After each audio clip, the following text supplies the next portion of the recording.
Hi, today I will give you a method to get better feedback to improve your life and to get down at the root of the problems that might be affecting you.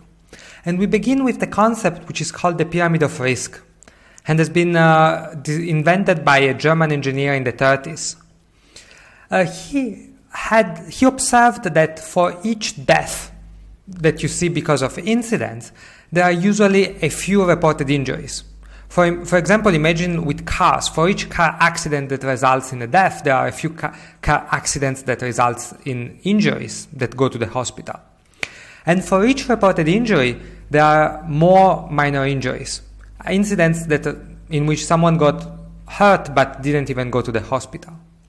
And then for each minor injury, there are a few near misses, incidents in which no one gets hurt.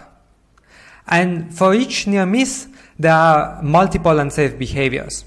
For example, someone who crossed with a red light, but there was no car and no incident happened. And because of this relationship, for each death there are more reported injuries and so on, the shape that comes out is like a pyramid. Now, why is it important? Because if you only check the top of the pyramid, you do not know what's going on. Let me explain. Let's imagine that you notice that in your small town in 2017 there has been one death because of car incidents. And in 2018, no deaths. 2019, no deaths. 2020, no deaths. Can you say that your city became safer with respect to traffic? Not really, because maybe the level of safety stayed constant, and it's a level that warrants 0.25 deaths a year. And maybe in 2017 you got bad luck, and 2018, 2019 and 2020 you got good luck.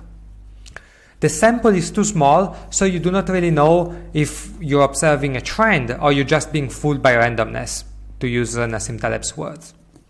Conversely, if you check the bottom of the pyramid, you have a much better idea of whether your city is getting safer. For example, if you check how many times people cross a red light, that's something that you can measure easily, because maybe in 2017 there has been 100 people crossing the red light, and then in 2018 50 people, and in 2019 30 people, and in 2020 20 people. The sample is much bigger, so you can say with more certainty that your city is getting safer. Of course, you should measure more indicators, but to get a full picture. But that's the idea. You measure the bottom of the pyramid because it gives you better trends, in addition to the top, of course. Now, there are two phenomena going on here. So the first one is that the top of the pyramid are what I call lagging indicators, because they lag after the problem.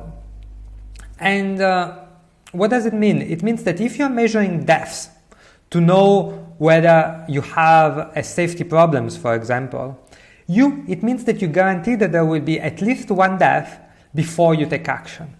That's bad. Conversely, if you measure the bottom of the pyramid, that's what we call leading indicators. They measure problems before they happen. So if you notice that a lot of people are crossing with a red light, you have an opportunity to take action before someone actually dies at the wheel. Therefore, it's very important that not only you measure the top of the pyramid, but you also measure the bottom so that you get a chance at correcting problems before they can hurt you. The second thing which is going on here is that the top of the pyramid measures things which are not actionable. For example, you cannot say to your citizens, please try not to die. That they cannot do anything about it if you put it that way. Conversely, if you tell them, please do not cross with a red light, that's something which is much more actionable and something that you can, for example, find people to protect them, so that you can give them a small fine, which is not big deal, but has a chance of directing behavior and preventing problems before they actually happen. Whereas conversely, you cannot really fine someone who just had a fatal incident or caused one. Or even if you do, well, it already happened. Hence, why it's important to get feedback from the bottom of the pyramid, so that's feedback that's more actionable. And that's why I do not really call this the pyramid of risk, I call it the pyramid of feedback, because it's really about getting better feedback that you can improve more on. And by the way, one more thing about this pyramid is that the top of the pyramid, measures, as we saw, rare events, which means that to get a sample, you need a lot of time. Let's make an example in a company. The top of the pyramid will be sales targets. But the sales targets, you need a quarter to see whether you've achieved them. And that means that you only have 4 chances in a year to give feedback to your employees. That's not much. Conversely, if you measure the bottom of the pyramid, for example, whether your salespeople are presenting the value of your product correctly, then it's feedback that you can give immediately to people just by listening to one of their conversation. And that means that you have thousands of opportunity for improvement in a year. And that means that improvement will compound much faster. Now, this is something that you can also apply to your personal life. Let's see a very basic example. Shooting a basketball. Basic pyramid will have 2 layers. At the top you have whether the ball went in, and at the bottom you have whether you had the correct shooting motion. Now, a bad coach would only give you feedback regarding the top of the pyramid. Whenever the ball gets in, they will tell you good job, whether your movement, your shooting motion was correct or not. And that means that if the ball went in but your shooting motion was wrong, you will reinforce the wrong behavior, and that's not something you want. Conversely, good coaches, they only give you feedback based on whether your shooting motion is correct, not on whether the ball went in. That means that they will reinforce the right behavior, and you are more likely to reinforce behaviors which are guaranteed to bring results in the long term.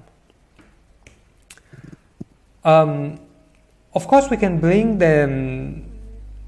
this concept one step further, and you can add one more layer to the bottom of the pyramid, which is how often you're going to practice.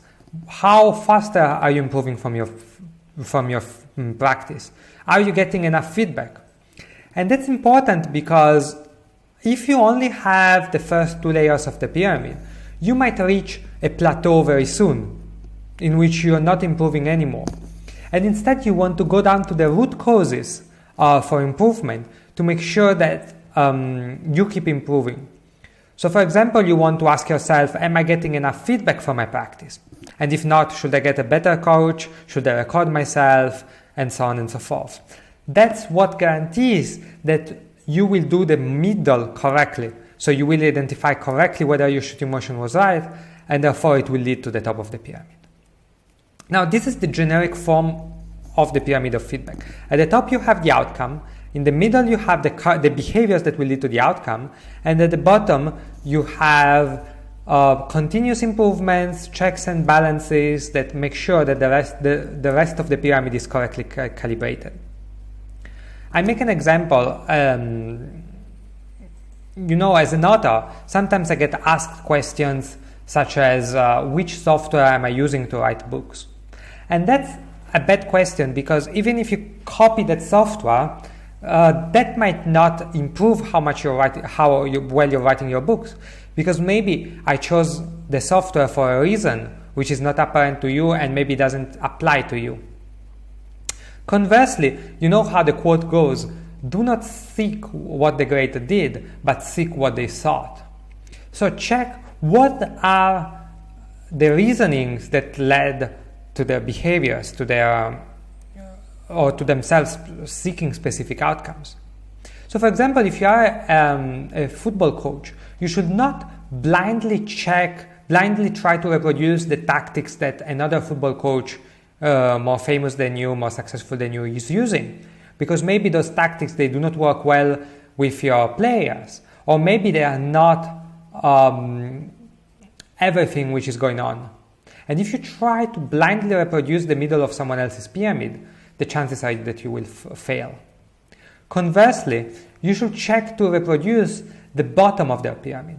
So for example, you should think, which reasonings did the coach